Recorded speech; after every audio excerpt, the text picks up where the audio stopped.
ఈరోజు దివంగత మహానేత మన ప్రియతమ నాయకులు దివంగత ముఖ్యమంత్రి శాశ్వతంగా తెలుగు ప్రజల హృదయాల్లో చిరస్థాయిగా నిలిచిపోయిన వైఎస్ రాజశేఖర రెడ్డి గారి 75వ జయంతి వేడుకల సందర్భంగా ప్రపంచవ్యాప్తంగా ఉన్న తెలుగు ప్రజలకు అలాగే ముఖ్యంగా వైఎస్ఆర్ అభిమానులకు వైఎస్ఆర్ కుటుంబ సభ్యులకు వైఎస్ఆర్ కాంగ్రెస్ పార్టీ కార్యకర్తలకు నాయకులకు అందరికీ శుభాకాంక్షలు తెలియజేస్తున్నాం. ఆయన చనిపోయి 15 ఏళ్ళు అవుతోంది. ఆయన ప్రయాణం హఠాత్తుగా ఆగిపోవడం, జీవన ప్రయాణం హఠాత్తుగా ఆగిపోవడం ఒక వ్యక్తికి కాదు, కుటుంబానికి కాదు, ఉమ్మడి రాష్ట్రానికి అప్పట్లో పెను విఘాతంగా మారింది. అందరికీ తెలుసు.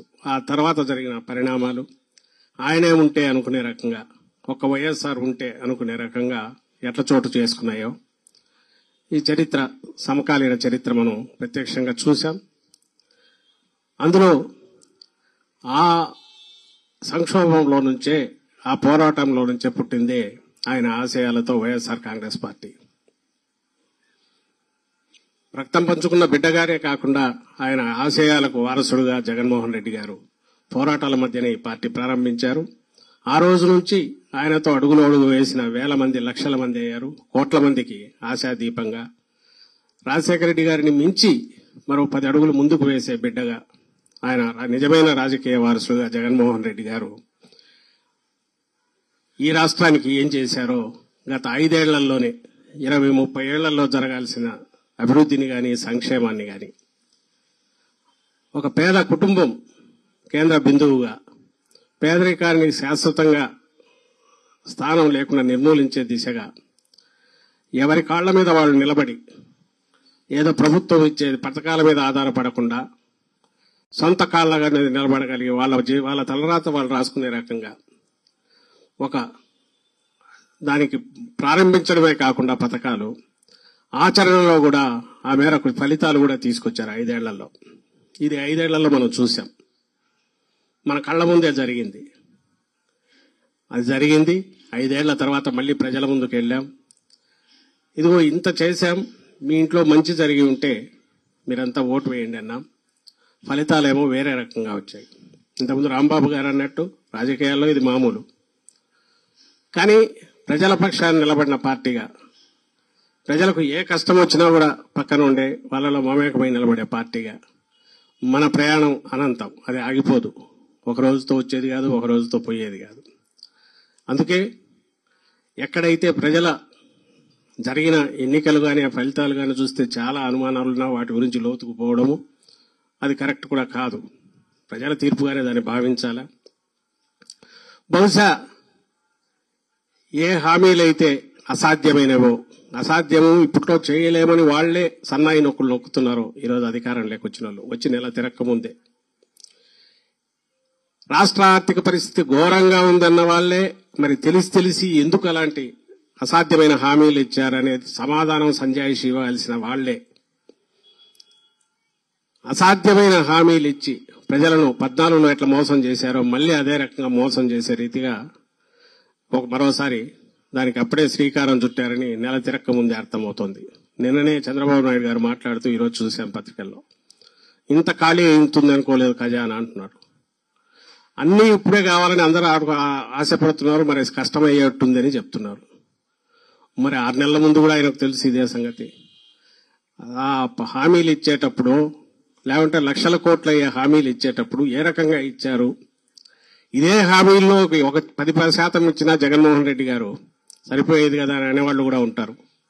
సరే, అలా ఇచ్చి మోసం చేయడము, ఒకసారి మోసపోయాక మళ్లీ మోసానికి శ్రీకారం చుట్టడము, ప్రజలను భ్రమలో ఉంచడం, అది ఆయనకు చెల్లింది. ఇప్పుడు వచ్చి మళ్లీ అప్పుడే ఖజానా బాగాలేదు కాబట్టి కష్టం అంటున్నారు. ఇది చూస్తున్నాం.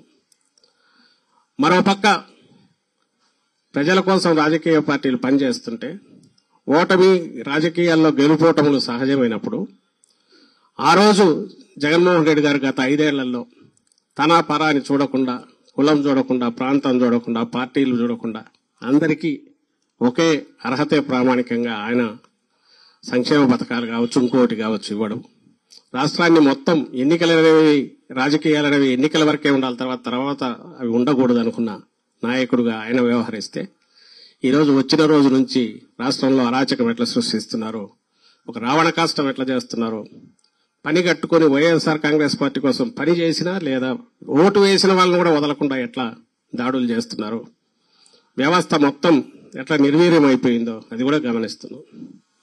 మరోపక్క 5 ఏళ్లలో రూపం దిద్దుకున్న ఆసుపత్రులు అయితే ఏమి, హెల్త్ ఆరోగ్య వ్యవస్థ అయితే ఏమి, విద్యా వ్యవస్థ అయితే ఏమి, ఎక్కడికెక్కడ వాటికి గండి కొట్టడం కూడా ప్రారంభమైంది. ఇంటి దగ్గరకే సేవలు, స్పెషలిస్ట్ సేవలు అప్పుడే వాటిని ఆ ఉద్యోగాలు తీసేశారు. ఎక్కడికక్కడ వాటిని రేషనలైజేషన్ అనే పేరు మీద చేస్తున్నారు. మళ్లీ మొదలైంది 14-19 మధ్య అనుభవం. ఈసారి మరింత త్వరగా అవుతోంది. ఇవన్నీ కూడా గమనిస్తున్నాం. ఇవన్నీ ఎందుకు చెప్తున్నానంటే, ఆ రోజు రాజశేఖర రెడ్డి గారు మొదలుపెట్టిన ప్రయాణం ఒక 2 అడుగులు వేస్తే జగన్మోహన్ రెడ్డి గారు దాన్ని మరింత ముందుకు తీసుకుపోతే మళ్లీ దాన్ని మొదటికి తెచ్చే ప్రక్రియ, మళ్లీ 10 ఏళ్ల వెనక్కు తీసుకెళ్లే ప్రక్రియ చంద్రబాబు నాయుడు గారు మొదలుపెట్టారు. దాన్ని నిలవరించాలి, ఎదుర్కోవాలి, నిలబెట్టాలి మనం. ఇవి కాక గత 5 ఏళ్లలో మన వైపు నుంచి జరిగిన వాటి లోటుపాట్లు కూడా సరిదిద్దుకోవాలి. ఎక్కడెక్కడ మనం ఎక్కడ సరిగా వ్యవహరించలేదో లేదా దృష్టి పెట్టాల్సిన చోట పెట్టలేదో వాటిని సరిదిద్దుకోవాలి. ఇవి కరెక్షన్స్ చేసుకుంటూ కూడా ముందుకు పోవాల్సిన సమయంలో ఈరోజు రాజశేఖర రెడ్డి గారి 75వ జయంతి వచ్చింది. ఆయన మనకు స్ఫూర్తే కాదు, మనకు మార్గదర్శే కాదు, ఏ రకంగా అడుగులు వేయాలనో కూడా చెప్పగలిగిన ఇది కాబట్టి ఆయన నుంచి మనం నేర్చుకునే పాఠాలు, అలాగే ఆ దీక్ష ఏదైతే ఆ పట్టుదల ఉందో, ఎన్ని దెబ్బలు తగిలినా నిలబడడం, దాంట్లోనే రాటు తేలడం అనేది ఏదైతే జగన్మోహన్ రెడ్డి గారికి కూడా అలవాటైందో తండ్రి నుంచి, మనమందరం కూడా అదే అడుగుజాడల్లో కలిసికట్టుగా ఉండాలి. ముందు అందరం కలిసికట్టుగా ఉండే అడుగులేస్తే ఆ తర్వాత ప్రజలకు అండగా ఉండగలం, రాష్ట్రాన్ని ముందుకు తీసుకుపోగలం.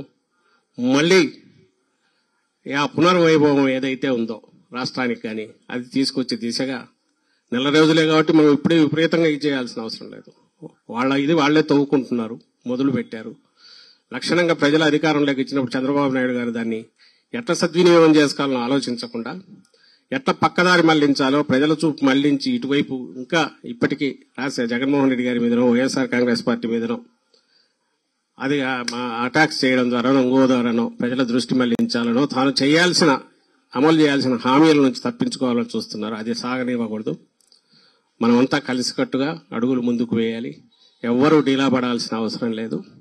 చిన్న చిన్న కరెక్షన్స్ మనం చేసుకోవాల్సినవి అవి కూడా జరుగుతాయి, ఖచ్చితంగా జరుగుతాయి ఓవర్ ది పీరియడ్. అండ్ మళ్లీ పాత పునర్వైభవం వస్తుంది. రాష్ట్రానికి ఏ నష్టం జరిగినా మనం ఊరుకోమనేవి ఇది కూడా మనం తీసుకెళ్లాలి.